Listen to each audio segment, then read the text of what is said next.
Olá meus alunos, mais uma vez aqui o professor Alisson Santos para falar um pouco sobre geografia, tá? E hoje vamos falar sobre a Europa com seus problemas ambientais, tá certo pessoal? Olha, repare bem, os governos europeus, a grande maioria deles, já incentivavam as questões como a proibição, como gasolina com chumbo, o CFC, que é o clorofluorcarbono, que acabam destruindo a camada de ozônio, certo? Investiram muito nas questões de resíduos sólidos, reciclagem, mas ainda existem problemas ambientais naquele continente, certo pessoal? Como por exemplo as chuvas ácidas, que nada mais corresponde aos gases que são liberados para a atmosfera e quando chove, as gotículas de água das chuvas trazem esses gases e acabam corroendo as construções, tá certo?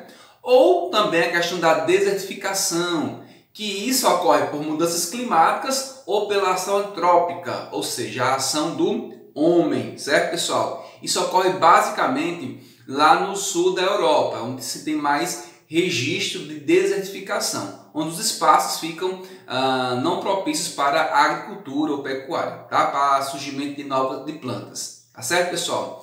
Também temos a questão da exploração dos recursos pesqueiros, certo? No mar Mediterrâneo, no Oceano Atlântico, certo? Algumas espécies estão em risco de extinção por conta da grande questão pesqueira, tá certo? Também tem os resíduos nucleares. A energia nuclear é até limpa, né, no momento de produção. Só que existe também a grande questão de explosão ou de vazamento desses produtos, certo? E isso faz com que haja uma grande poluição no meio ambiente, a questão dos resíduos nucleares, tá certo? Também tem a questão da destruição da vegetação nativa, isso por intermédio de incêndios que dizimaram muitas espécies, como por exemplo o lince, tá? E o bisão da Europa. Tá ok, pessoal? Então o maior desafio dos europeus hoje é reduzir o CO2, tá? E nós temos aí como os principais produtores de CO2 a Rússia, a Alemanha e o Reino Unido. A Rússia, como todo mundo sabe, parte dela é da Europa e parte dela é da Ásia, tá certo? Então vamos lá. Com isso, a Europa ela busca uma sustentabilidade, levando em consideração que ela usa os combustíveis fósseis, basicamente carvão e petróleo, em grande quantidade. Em 2008, os europeus eles realizaram uma meta para que em 2020 eles diminuíssem até 20% dos gases, certo? E com quê? Como é que eles fazem isso? Com políticas ambientais, com estrutura, certo? Com modo de vida. Um exemplo disso são as cidades inteligentes. O exemplo de Santander, na Espanha, onde nós temos o recolhimento de informações das cidades. Eles sabem, por exemplo, a qualidade do ar, a coleta do lixo, a situação do trânsito, a iluminação pública e isso tudo disponibilizado por aplicativos que a população, inclusive, pode ter acesso. Então, essas cidades inteligentes, elas acabam também trazendo um certo conforto de informações para as pessoas e aí para atuar diretamente naquele local específico, tá certo? Observando as matrizes energéticas da Europa, pessoal, o gás e o petróleo, eles ocorrem basicamente a produção lá no Mar do Norte, na Noruega, na Dinamarca, na Escócia e na Inglaterra, certo? E não supre a demanda dos europeus. Eles precisam exportar tanto gás como o petróleo, tá certo? Já o carvão, que também é bastante usado nas termoelétricas, eles vêm desacelerando a produção. Isso por vários motivos. Um deles é o esgotamento do minério, certo? A pouca viabilidade de buscar mais profundamente esse minério, econômica também, e além de falar que ele é altamente poluente, certo? Nós temos aí a Alemanha e a Polônia como aqueles que mais produzem carvão mineral na Europa, tá certo? No que se refere à energia nuclear, que é a principal fonte de energia, isso por conta da decisão política que na década de 1970 os europeus perceberam o preço do petróleo aumentando e eles tinham que exportar, então incentivaram muito a questão da energia nuclear, tá certo? Isso por uma questão mais política do que mesmo econômica. Então a Europa continua com seus problemas, certo?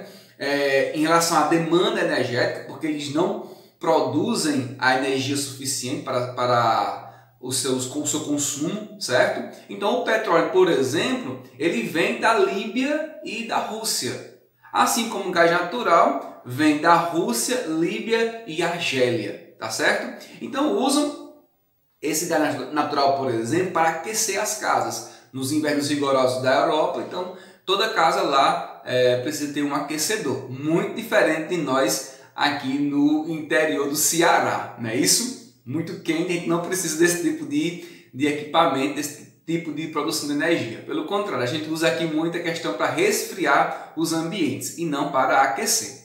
Olha esse mapa aqui, pessoal, olha, dos gasodutos do ano 2010. Vocês podem perceber, esses gasodutos são de fato estruturas que trazem o gás natural para dentro da Europa, certo? Essa linha verde aí, ó, corresponde aos gasodutos existentes, tá certo? A linha rosa corresponde aos gasodutos em construção, projetos. E você pode perceber que os países que estão em verde aí, olha, são os países que são os produtores. Destaca aí a Rússia, Líbia e a Argélia, como eu tinha dito para vocês anteriormente, tá certo? A Europa produz, pessoal, em média só 50% daquilo que ele consome, né, nas suas matrizes energéticas. E essas matrizes energéticas são de combustíveis fósseis. Então isso é muito preocupante para o povo europeu. E aí ele busca questões de alternativas, pessoal, para ter a sustentabilidade da sua economia intacta. Né? Isso precisa de energia para produzir. Então precisa também de energia para sobreviver em qualquer espaço, em qualquer cidade hoje no mundo. Então eles buscam agora alternativas, como por exemplo a biomassa. E o que é a biomassa? É a utilização de alimentos para a produção de energia, como por exemplo o biodiesel da biomassa, certo? Usam óleos de girassol, de trigo e de soja para produzir o biodiesel. Ou o bioetanol, que é a fermentação do bagaço da cana-de-açúcar ou da beterraba, certo? O biogás, que é produzido gás a partir dos dejetos animais. Olha que bacana, não é isso? As hidrelétricas, por exemplo, é algo insuficiente para o povo europeu, na questão dos rios, etc. Não tem muitas quedas de água, então fica inviável para eles, tá?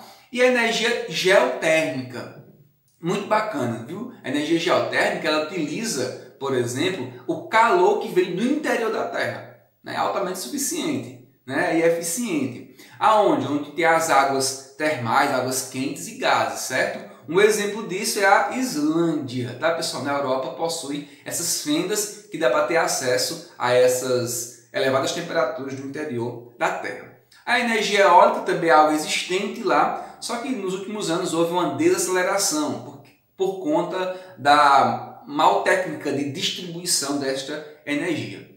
E há também, por parte do povo europeu, o incentivo à população ao uso, por exemplo, de bicicletas, que aí diminui o consumo de energia através dos combustíveis, tá certo? Além de carros elétricos, que as cidades inteligentes e outras cidades também começam também a adotar lá no continente europeu, tá certo? Então é isso. Ficamos aqui com mais uma aula do professor Alisson Santos. Hoje nós falamos sobre a Europa, os problemas ambientais, algumas buscas de fontes de energia. E é isso. Qualquer coisa, estamos por aqui. Professor Alisson. Valeu, pessoal!